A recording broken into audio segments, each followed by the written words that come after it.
వినాయక చవితి సందర్భంగా విజయవాడ వ్యాప్తంగా కూడా గణేష్ మండపాలు అయితే కొలువు తీరాయి. ప్రత్యేక ఆకర్షణగా విజయవాడ విద్యాధరపురంలో ఏర్పాటు చేసినటువంటి డూండి గణేష్ సేవా సమితి ఆధ్వర్యంలో 72 అడుగుల మట్టి గణపతిని అయితే ప్రతిష్ఠించారు. ఇది ప్రత్యేక ఆకర్షణగా విజయవాడ నగరంలో ఏర్పాటైంది. గత కొన్నేళ్లుగా వరుసగా కూడా డూండి గణేష్ సేవా సమితి ఆధ్వర్యంలో 72 అడుగుల వినాయక విగ్రహాన్ని అయితే ప్రతి ఏడాది ఏర్పాటు చేస్తున్నారు. ఈ నేపథ్యంలో పెద్ద ఎత్తున నగర వ్యాప్తంగా ఉన్న భక్తులు కూడా 9 రోజుల పాటు స్వామివారిని దర్శించుకుంటారు.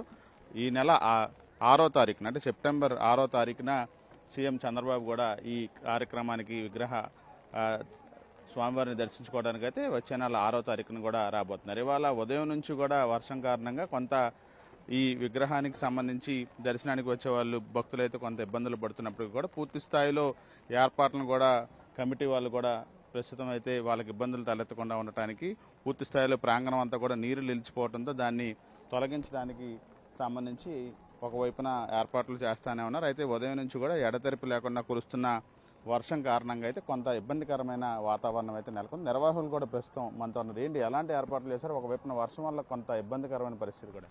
ఎప్పుడైతే నిన్న రాత్రి వరకు అరేంజ్మెంట్స్ అన్నీ కూడా క్లియర్గా చేయడం జరిగిందండి. ఉదయం నుంచి ఎర్లీ మార్నింగ్ నుంచి లైట్గా కొంచెం పెద్ద వర్షం రావడం వల్ల అక్కడక్కడ నీరు స్టాగ్నెంట్ అయినాయి. ఎందుకంటే గుంటలు ఉంటాయి కదా, సహజంగా భూమి కదా ఇదంతా కూడా. సో ఆ వాటర్ అంతా కూడా ఇప్పుడు అంతా కూడా వెళ్ళిపోవడానికి ఫెసిలిటీ అరేంజ్ చేయడం జరిగింది. ఇంకొక 1 అవర్ 2 అవర్లో గ్రౌండ్లో ఉన్న వాటర్ అంతా కూడా బయటికి లాగేస్తా ఉన్నాం. సో మధ్యాహ్నం 2-3 దగ్గర నుంచి అన్నీ కూడా క్లియర్గా ఉంటాయి. ఏదైతే ప్రథమ పూజ మనం అనుకున్నట్టు స్వామివారికి 9:36 ఎట్లయితే ప్రథమ పూజ అనుకున్నామో ఆ ప్రథమ పూజను కమిటీ సభ్యులు అందరితో పాటు విజయవాడ పార్లమెంట్ సభ్యులు కేసినేని చిన్ని గారు కూడా కుటుంబ సమేతంగా వచ్చి పూజలో పార్టిసిపేట్ చేయడం జరిగింది.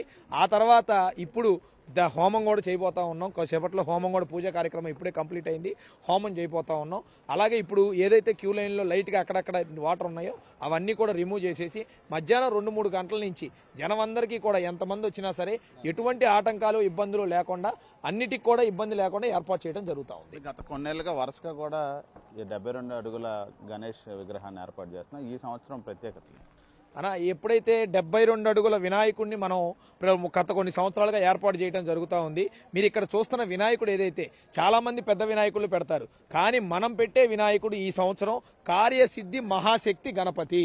ఆ కార్యసిద్ధి మహాశక్తి గణపతి యొక్క ఇంపార్టెన్స్ ఏంటంటే ఏదైతే కార్యం చేయాలని పెద్దలు భావించి ప్రజలందరూ కూడా కోరుకుంటారో ఆ స్వామిని దర్శించుకుంటే ఆ కార్యాన్ని సిద్ధించే విధంగా స్వామి ఆశీర్వాదం ఇవ్వటం జరుగుతుంది. అలాగే మీరు చూస్తున్న వినాయకుడు పెద్ద పెద్ద వినాయకుళ్ళు ఇప్పటి వరకు ఏదైనా సరే స్టాండింగ్ వినాయకుళ్ళు పెడతారు, ఎంత పెద్దదైనా సరే. కానీ మీరు 72 అడుగులు మొట్టమొదటిసారి ఇంత పెద్ద 72 అడుగుల మహాగణపతిని కూర్చున్న వినాయకుడిని ఏర్పాటు చేయడం జరిగింది. వినాయకుడితో పాటు పక్కన 20 అడుగుల శివుడు వారిని అలాగే పార్వతీదేవి రూపైన కన్యకా పరమేశ్వరం వారిని కూడా పెట్టి కార్యక్రమాన్ని నిర్వహించడం జరుగుతూ ఉంది. ఎప్పుడు నిమజ్జనం కార్యక్రమం ఎప్పుడు ముఖ్యమంత్రి చంద్రబాబు నాయుడు సందర్శనకు వస్తారనేది కూడా డేట్ ఫిక్స్ అయినట్టు. ముఖ్యమంత్రి గారికి మేము ప్రత్యేకంగా ఆహ్వానించడం జరిగింది. ముఖ్యమంత్రి గారు కూడా వారి కార్యాలయం వాళ్ళు టచ్లో ఉన్నారు. ఆల్మోస్ట్ ఆల్ నిమజ్జనం లోపు వచ్చే అవకాశం ఉంది. మంత్రివర్యులు అందరూ కూడా రేపటి నుంచి రోజుకు ఒక రోజు పండగ రోజు తర్వాత అందరూ కూడా వీఐపీలు గెస్టులు అందరూ కూడా రావడం జరుగుతూ ఉంది. ఎవరు వచ్చినా ప్రజలకు ఇబ్బంది లేకుండా, కామన్ పీపుల్కి ఇబ్బంది లేకుండా ఇటు పక్క నుంచి సపరేట్ దారి పెట్టడం జరిగింది. ఇటు వేరే రేటు నుంచి మిగిలిన వీఐపీలందరినీ కూడా మనం దర్శనానికి ఏర్పాటు చేయడం జరుగుతూ ఉంది.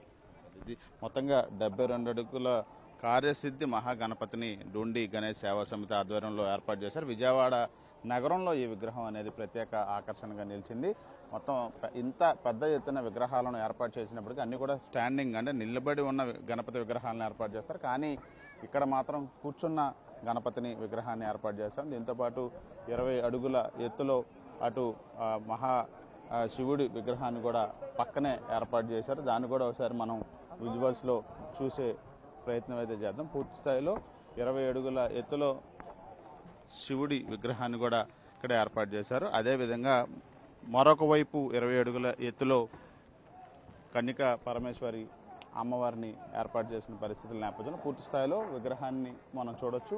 పెద్ద ఎత్తున భారీ గణనాథుడు అయితే విజయవాడ ప్రజలకి దర్శనం ఇవ్వడానికి అయితే ప్రస్తుతం 72 అడుగుల కార్యసిద్ధి మహాగణపతి అయితే కొలువు తీరారు. వర్షం కారణంగా కొంత తొలి రోజే ఇబ్బందికరమైన పరిస్థితి ఉన్నప్పటికీ కూడా మొత్తం ఇబ్బందులు తొలగించడానికి ప్రాంగణంలో నీరు తొలగించడానికి కూడా అన్ని ఏర్పాట్లు చేస్తున్నామని చెప్పి అయితే నిర్వహణ కమిటీ సభ్యులు చెప్తారు. కెమెరా పర్సన్ నానితో శ్రీకాంత్ ఎన్టీవీ విజయవాడ నుంచి.